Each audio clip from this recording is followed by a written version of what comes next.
wabarakatuh. Waalaikumsalam warahmatullahi wabarakatuh. Di sini kami dari Korporat ingin menyelesaikan tugas ekologi kami.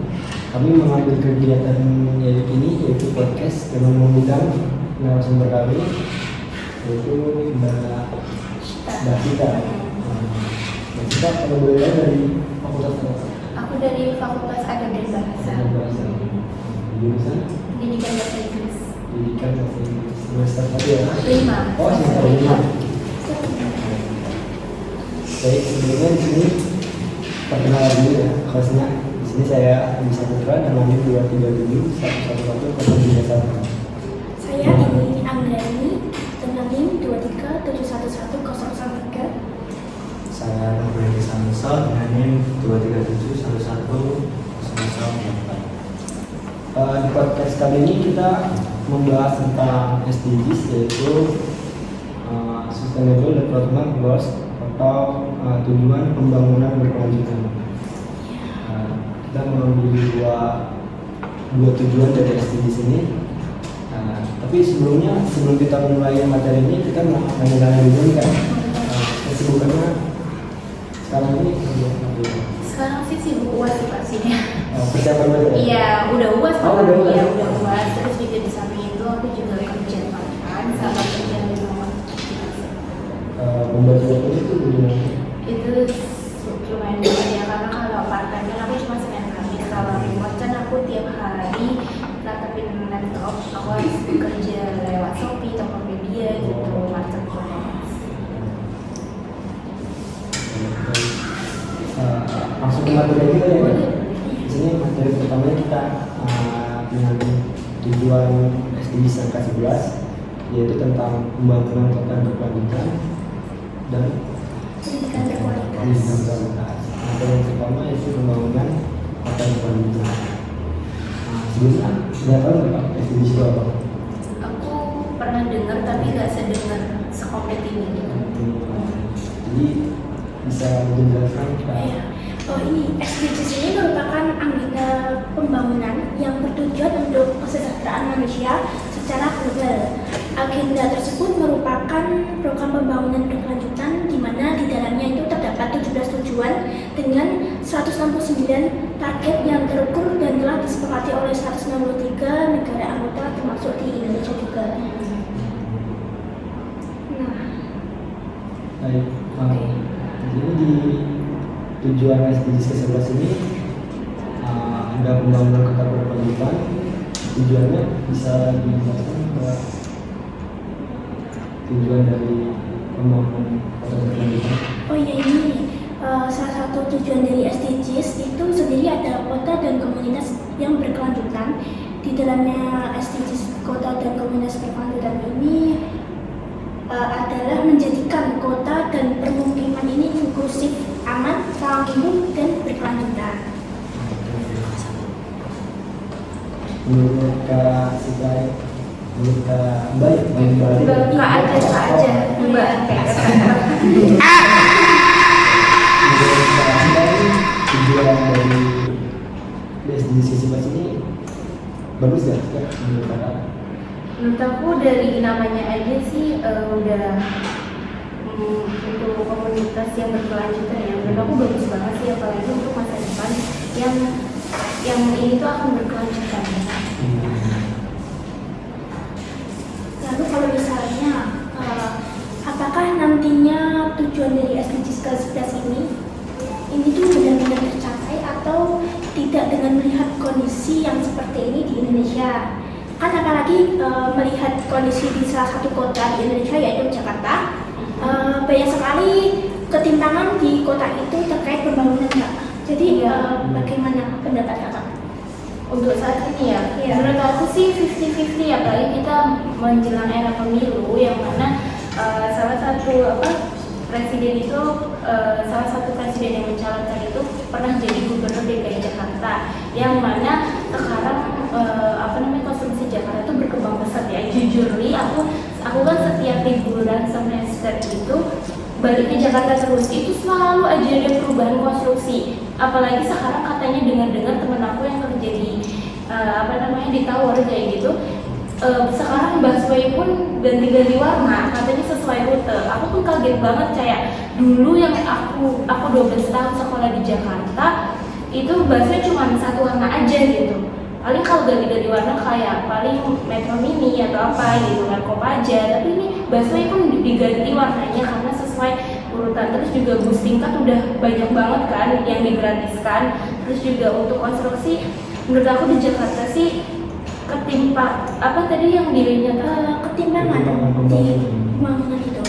Iya bener banget, ini karena yang dilihat kota Jakarta itu kota metropolitan, jadi yang dilihat itu kayak kesannya maju doang. Cuman aku sebagai masyarakat biasa di Jakarta ya masih banyak masyarakat yang rumahnya kayak di Solo ini gitu, bahkan lebih buruk daripada di Solo ini karena ya Jakarta kan padat banget ya, kota yang padat, jadi ya begitu. Menurut aku sih 50-50, tergantung dari rencana pembangunannya ke depannya. Tapi semakin berjalannya waktu, tujuan SDGs ini mulai tercapai ya kayak dari pembangunan yang setiap tahun meningkat. Lebih membaik lagi ya. Iya setiap tahun sih pasti membaik, tapi ada kekurangannya juga sih karena kan isunya kan katanya Jakarta bakal tenggelam, dan emang bener sih, aku sebagai tempat tinggal di perbatasan laut itu kayak perbatasan Jakarta Utara yang mana laut itu lebih tinggi daripada daratan, tuh bener banget kan. Jadi ya itu. Oke, jadi itu ya kan? Yang pembangunan semakin meningkat, tapi di satu sisi Ada kekurangan juga. Iya. Nah, saya mau nanya terakhir nih Kak untuk materi pembangunan kota berkelanjutan. Ide apa sih Kak yang Kakak sampaikan untuk pemerintah supaya bisa mengatasi masalah-masalah yang tadi sisi lainnya di pembangunan juga? Apa ya?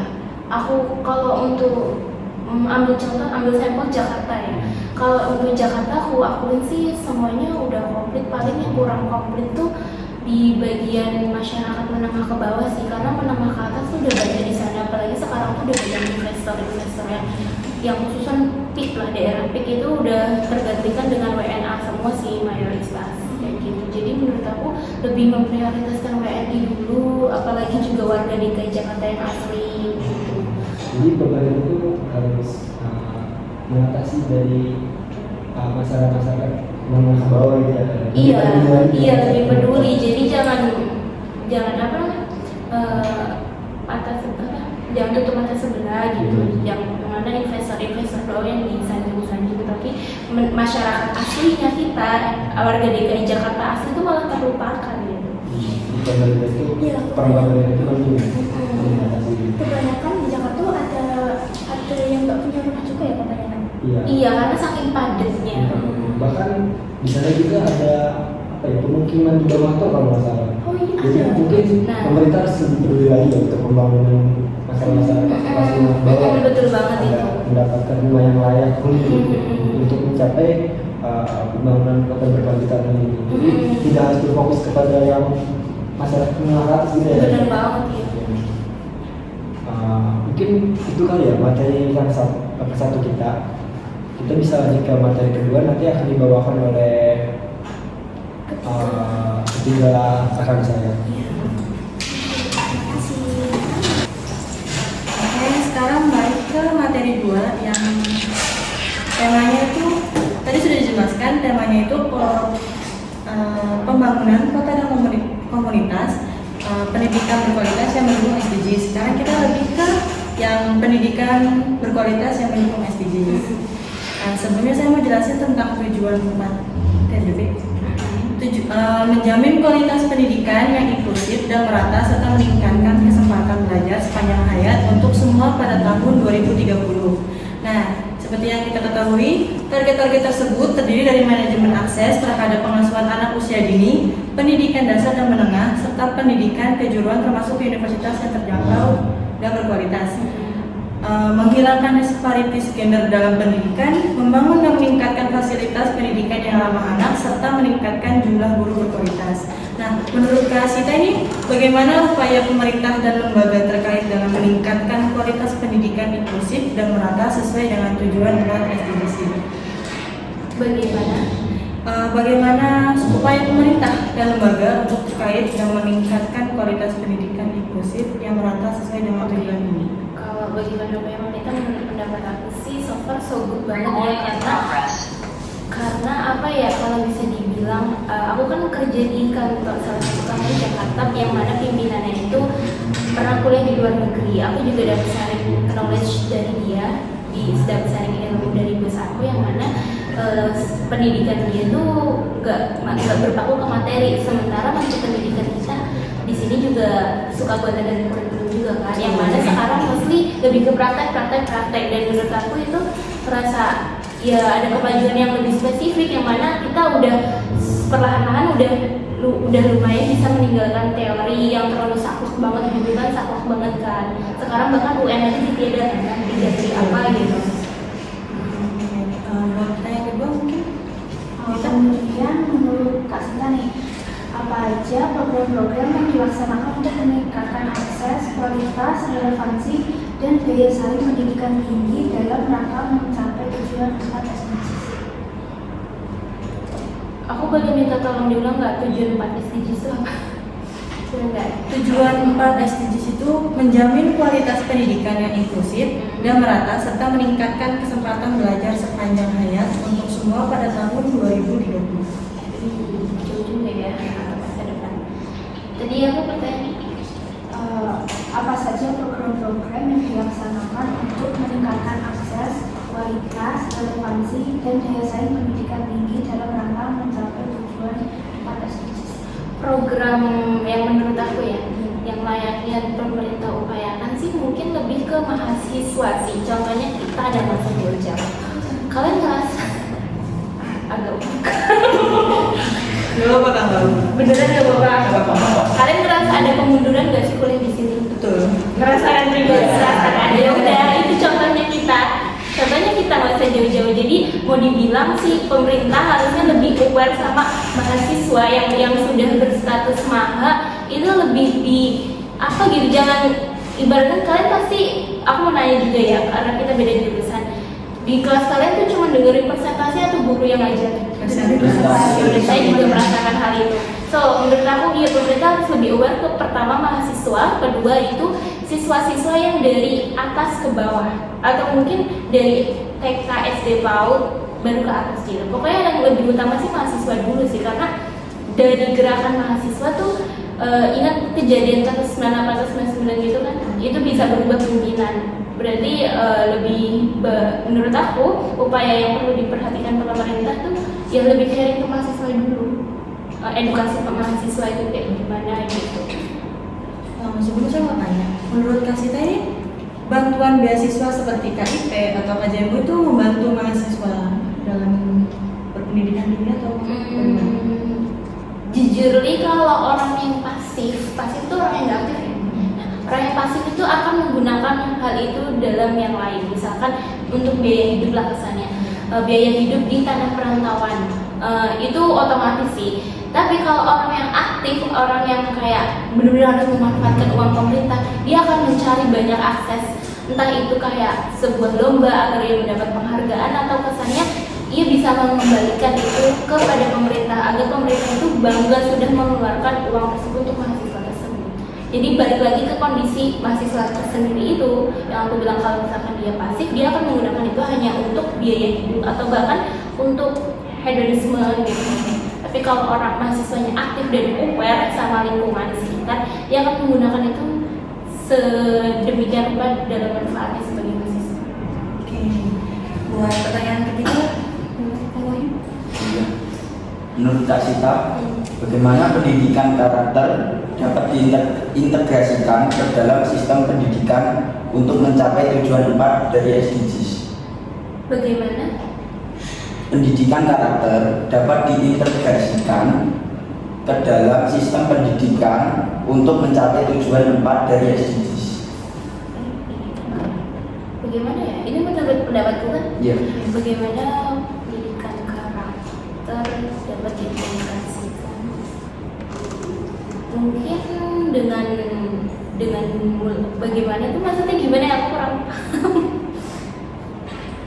kalimat integrasikan itu khusus ke tujuannya Ke pendidikan Sistemnya. sistem pendidikan di Indonesia. Iya. Kan banyak yang kita ketahui kalau banyak banyak mahasiswa atau siswa-siswi yang di luar pendidikan tuh karakternya yang harusnya dididik dalam sekolah harus sopan dan segalanya, ternyata di luar tuh balas segala ya, itu menurut Kak Sita itu bagaimana? Buat pendidikan karakter yang dapat diintegrasikan ke dalam sistem pendidikan. Iya. Oke, aku masuk. Apa ya? Contoh ya, aku sering mengamati kegiatan mahasiswa atau orang-orang sekitar aku. Kayaknya kalau pendidikan karakter itu harus dimulai dari awal dia mulai sih keluarga.